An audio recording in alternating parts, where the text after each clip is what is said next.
گوٹ farming سے پہلے میں نے ایک انگور کا باغ لگایا، اس میں لاکھوں روپے کا نقصان کیا، بری طرح سے ناکام ہوا۔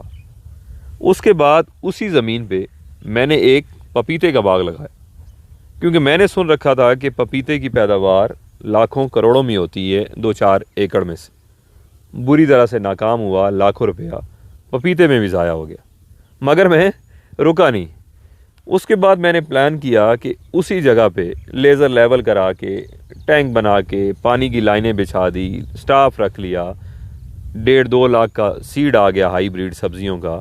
وہ کام نہیں چلا، لیبر نے ساتھ نہیں دیا، بری طرح سے ناکامی ہوئی، پیسے بھی ضائع ہو گئے، مگر میں رکا نہیں۔ اس کے بعد میں نے وہاں ایک ڈیری کا کام سٹارٹ کر لیا، کوئی 18-20 گائے بھینسیں رکھ لی، وہ کام بھی نہیں چلا۔ اس کے بعد میں نے دیسی اور اصیل مرغوں کا کام شروع کر دیا، چھوٹا سا سیٹ اپ لگایا، وہ کام بھی نہیں چلا۔ سنتے جائیے گا۔ اس سارے پروسیس سے گزرتے گزرتے میں گوٹ فارمنگ تک پہنچ گیا، اور الحمدللہ یہ کام ایسا چلا کہ میں نے پیچھے مڑ کے نہیں دیکھا۔ سارے خسارے، ساری کمیاں، سارے درد تکلیفیں گوٹ فارمنگ نے دور کر دی۔ اب مزے کی بات یہ ہے کہ اتنے سارے کاموں میں جو میں ناکام ہوا، اس کی کیا وجہ تھی، اور گوٹ فارمنگ میں کامیابی کی کیا وجہ تھی، یہ بات سننے اور سمجھنے والی ہے اگر آپ اپنا بزنس یا کاروبار کرنا چاہتے ہیں۔ اچھا، میں بھی ان ساری باتوں کو بھول چکا تھا۔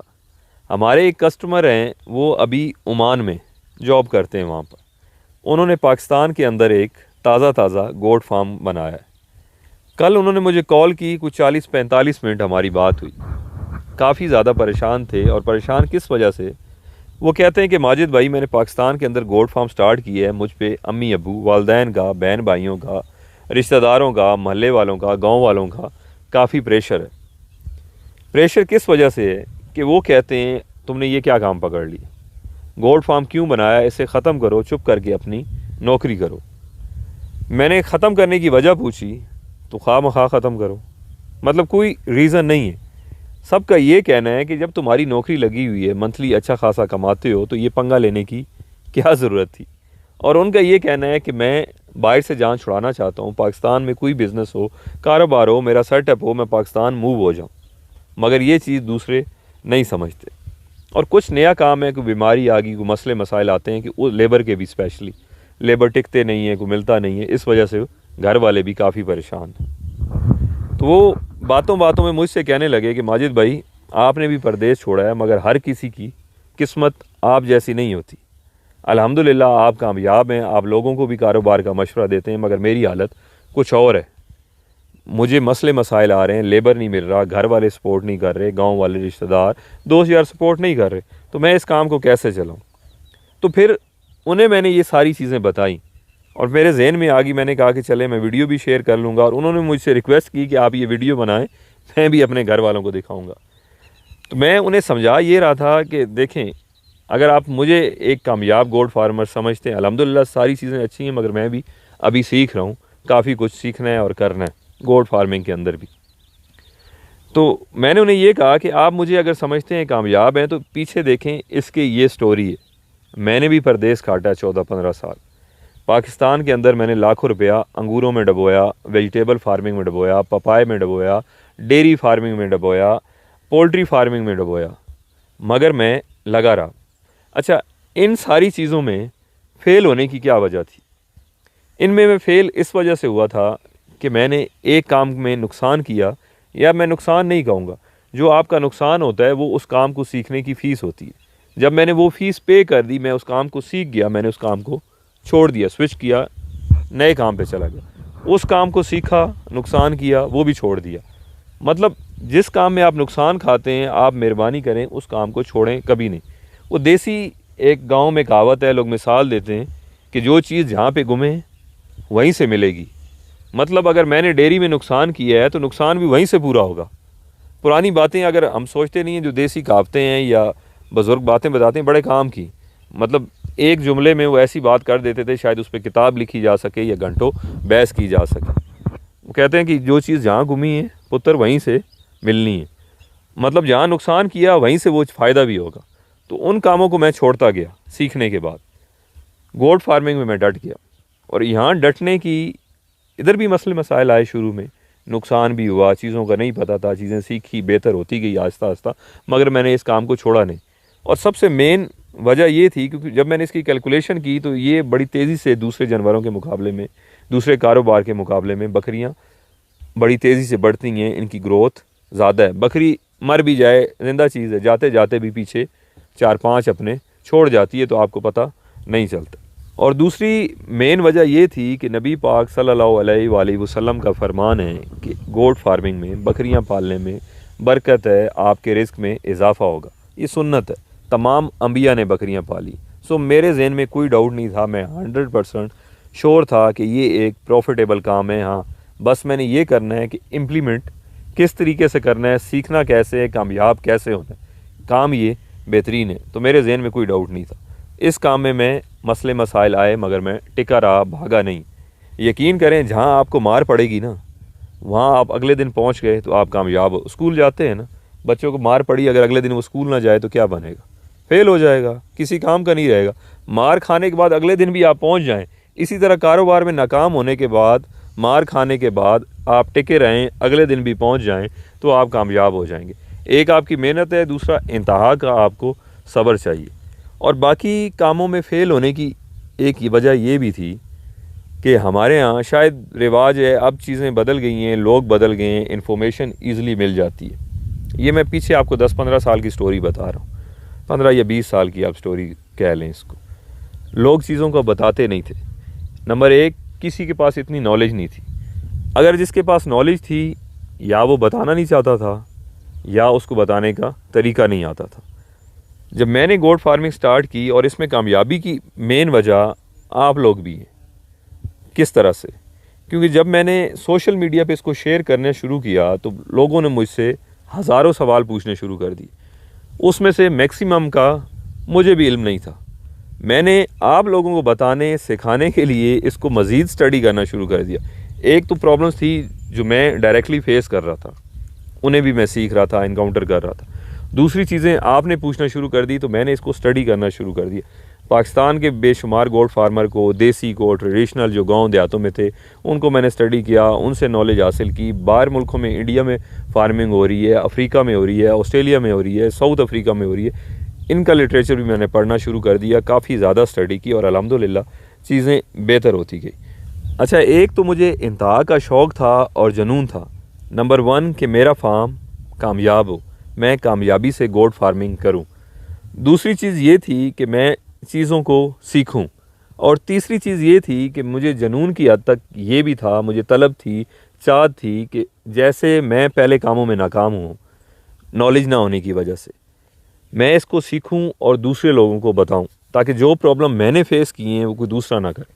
جب میں نے چیزیں بتانا شروع کی، لوگ ساتھ جڑنا شروع ہو گئے۔ اس لیے میں کہتا ہوں کہ آپ لوگوں کے لیے آسانیاں پیدا کریں، اللہ تعالیٰ کی ذات آپ کے لیے آسانیاں پیدا کر دیں گی۔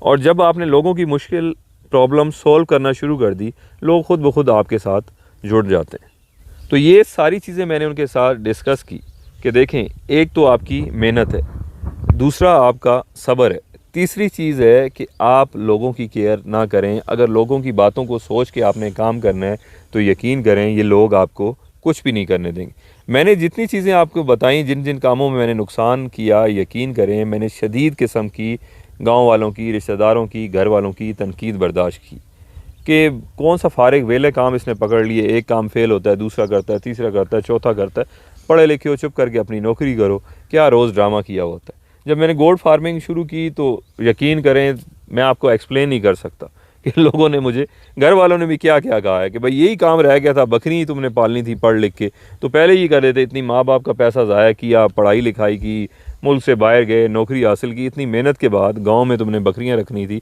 تو پہلے دن سے بابو یہی رکھ لینی تھی۔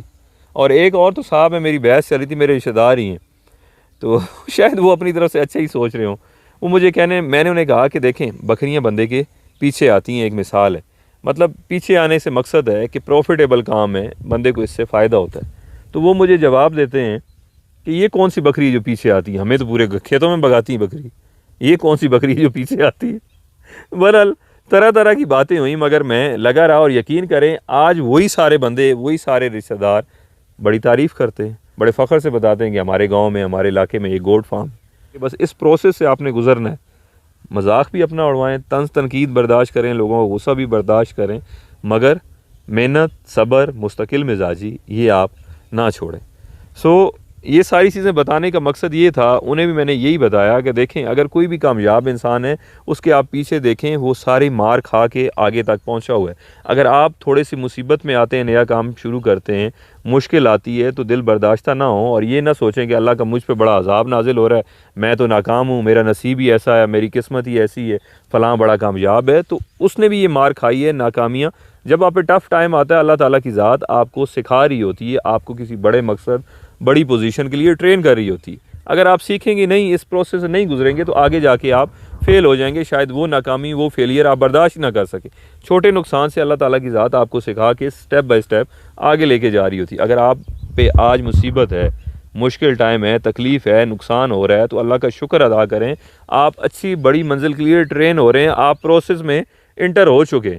بس آپ کو مستقل مزاجی اور صبر سے کام لینا ہے, انشاءاللہ آپ کامیاب ہو جائیں گے. میں کہتا ہوں دیکھیں, پیسوں کا 8 لاکھ کا, 5 لاکھ کا, 10 لاکھ کا نقصان ہو گیا, کوئی نقصان ہے, کیا ہو گیا؟ آپ کے ہاتھ پیر سلامت ہے نا, آپ پھر کما لیں گے. اگر آج آپ کے پاس گاڑی ہے تو موٹر سائیکل پہ کل آ جائے گا, موٹر سائیکل نہیں ہے, نقصان ہو گیا, سائیکل پہ آ جائیں گے, بس پہ چلے جائیے گا, پیدل چلے جائیے گا, تو کیا ہو گیا؟ چیزیں, پیسہ پھر کما لیتا ہے. کم از کم یہ دکھ تو نہیں ہو انسان کے دل میں کہ کاش میں یوں کرتا تو ایسا ہو جاتا, کہ کاش میں کر لیتا. 50 سال 60 سال بعد جب چرپائی پہ پڑے ہوں گے, زندگی گزار چکے ہوں گے, ضعیف بزرگ ہوں گے, دل میں تو ارمان تو نہیں ہوگا کاش میں کوشش کرتا تو ایسا ہو سکتا تھا. تو کھل کے کریں, ساتھ کیا لے کے جانا ہے آپ نے. میں وہ کہتا ہوں کہ پیسہ کاغذ ہی تو ہے, اس سے زیادہ کیا ہے؟ ہاتھ پیر سلامت ہے, بس ٹھیک ہے. کم ہے تو کم میں گزارا کریں, زیادہ ہے تو ہنسی خوشی تو بھی گزارا کریں, مگر رسک لیں, کوشش کریں, ٹرائی کریں. جب تک ٹرائی نہیں کریں گے تو کچھ بھی نہیں ہوگا نا. اچھا, اسے میں کنکلوڈ اس طرح سے کروں گا کہ دیکھیں, آج آپ کی جو پوزیشن ہے, جو جاب ہے, اگر اس کو چھوڑنے کی آپ کے اندر ہمت نہیں ہے تو آپ نیکسٹ لیول پہ, اگلی سٹیج پہ کیسے جائیں گے؟ اگر آپ اسی سے چپکے رہیں گے تو ظاہر ہے ساری زندگی یہیں پڑے رہیں گے, آگے آپ نہیں جا سکتے. انہی صاحب نے, جن سے میری فون پہ بات ہو رہی تھی, انہوں نے مجھے بتایا کہ ماجد بھائی 10-11 سال پہلے میں پاکستان میں 30 سے 35 ہزار کی نوکری کرتا تھا, سرکاری نوکری تھی. اس نوکری کو چھوڑ کے میں باہر آیا. سب لوگوں نے شدید تنقید کی کہ لگی لگائی, پکی نوکری چھوڑ کے جا رہے ہو, 8-10 سال تمہاری نوکری ہوگی, 10 اور کرو گے, ریٹائر ہو جاؤ گے, پینشن ہو جائے گی, ساری میڈیکل ہے, 600 سہولتیں. مگر اس وقت میں چھوڑ کے باہر آ گیا. سب نے کہا کہ تمہارا برا ڈیسیجن ہے. وہ کہتے ہیں کہ میرے وہی دوست جو میرے ساتھ کام کرتے تھے 30-35 ہزار پہ, آج ان کی تنخواہ 60 سے 65 ہزار روپے ہے, اور میں مہینے کا 6-7 لاکھ روپیہ کما رہا ہوں. اگر وہ جاب نہ چھوڑتا تو آج میں بھی 65 ہزار لے رہا ہوتا 7 لاکھ کی بجائے. آپ کو ڈیسیجن لینے پڑتے ہیں. اسی طرح کا کاروبار ہے. اب اس سے بھی اگلا لیول بزنس ہے, کاروبار ہے آگے جانے کے لیے. اگر آپ کو جو مل رہا ہے, آپ کمفرٹ زون میں, آپ وہیں مطمئن ہوگے, تو ظاہر ہے آپ ساری زندگی وہیں پڑے رہیں گے. آگے جانے کے لیے پچھلے کو تو چھوڑنا پڑے گا. اب مجھے چکوال سے اسلام آباد جانا ہے, مگر میں گاڑی میں نہ بیٹھوں, یہاں سے نکلوں ہی نہیں, ارادہ ہی نہیں کروں, تو میں اسلام آباد پہنچوں گا؟ کبھی نہیں پہنچوں گا, میں یہیں رہ جاؤں گا. آپ کی ابھی جو پوزیشن ہے, آپ جہاں پہ کھڑے ہیں, آگے جانے کے لیے اس جگہ کو چھوڑنا پڑے گا. آئی ڈونٹ نو جو چیز میں سمجھانا چاہ رہا تھا وہ سمجھا پایا یا نہیں, کیونکہ میری جتنی بھی باتیں ہیں, ویڈیوز ہیں, وہ ہم ڈائریکٹ اسی طرح سے شروع کر دیتے ہیں, کوئی پلان کر کے نہیں کرتے. تو بہرحال اس سے ریلیٹڈ کوئی بھی چیز ہو تو آپ کمنٹ سیکشن میں پوچھ سکتے ہیں, انشاءاللہ پھر ڈسکس کر لیں گے. اپنا بہت خیال رکھیے گا. شکریہ. اللہ حافظ.